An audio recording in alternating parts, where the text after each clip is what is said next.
మహాశివరాత్రి శివుని యొక్క ఆదరణకు అంకితం చేయబడిన ఒక ముఖ్యమైన హిందూ పండుగ. ఇది పాల్గొన మాసంలో కృష్ణపక్షం యొక్క 14వ రోజున వస్తుంది. సాధారణంగా ఫిబ్రవరి లేదా మార్చి నెలల్లో వస్తుంది. ఈ పండుగ శివుడు మరియు పార్వతీ దేవతల వివాహాన్ని సూచిస్తుంది. మహాశివరాత్రి కథలు.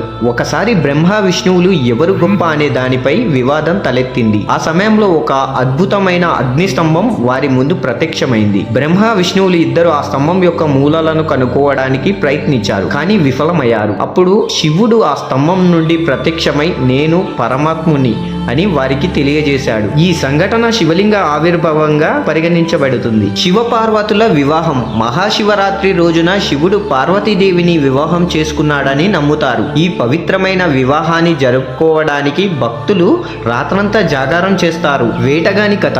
ఒకసారి ఒక వేటగాడు ఆహారం కోసం అడవిలోకి తిరుగుతుండగా రాత్రి అయింది. అతను ఒక మారేడు చెట్టు ఎక్కి ఆశ్రయం చేసుకున్నాడు. కింద ఒక శివలింగం ఉంది. రాత్రంతా నిద్రపోకుండా ఉండేందుకు ఆయన చెట్టు ఆకులను ఒక్కొక్కటిగా కిందికి వేస్తూ ఉన్నాడు. అవి నేరుగా శివలింగంపై పడ్డాయి. అతనికి తెలియకుండా అతను శివుడిని ఆదరించాడు. అతని భక్తికి మెచ్చిన శివుడు అతనికి మోక్షం ప్రసాదించాడు. మహాశివరాత్రి ప్రాముఖ్యత. ఈ రోజున శివుడిని ఆదరించడం వల్ల భక్తి మోక్షం పొందుతారని నమ్ముతారు. ఇది చెడుపై మంచి సాధించిన విజయానికి చిహ్నం. ఈ పండుగ ధ్యానం, ఉపవాసం మరియు ఆత్మ పరిశీలనకు ఒక అవకాశం. మహాశివరాత్రి రోజున భక్తులు ఉపవాసం ఉంటారు. శివుణ్ణి ప్రత్యేక పూజలు చేస్తారు మరియు రాత్రంతా జాగారం చేస్తారు. శివలింగానికి పాలు, తేనె మరియు నీటితో అభిషేకాలు చేస్తారు. శివుని మంత్రాలను జపిస్తూ మరియు భక్తి పాటలు పాడుతారు. మహాశివరాత్రి అనేది శివుని ఆశీర్వాదం పొందేందుకు మరియు ఆధ్యాత్మిక జ్ఞానాన్ని పొందేందుకు ఒక పవిత్రమైన రోజు.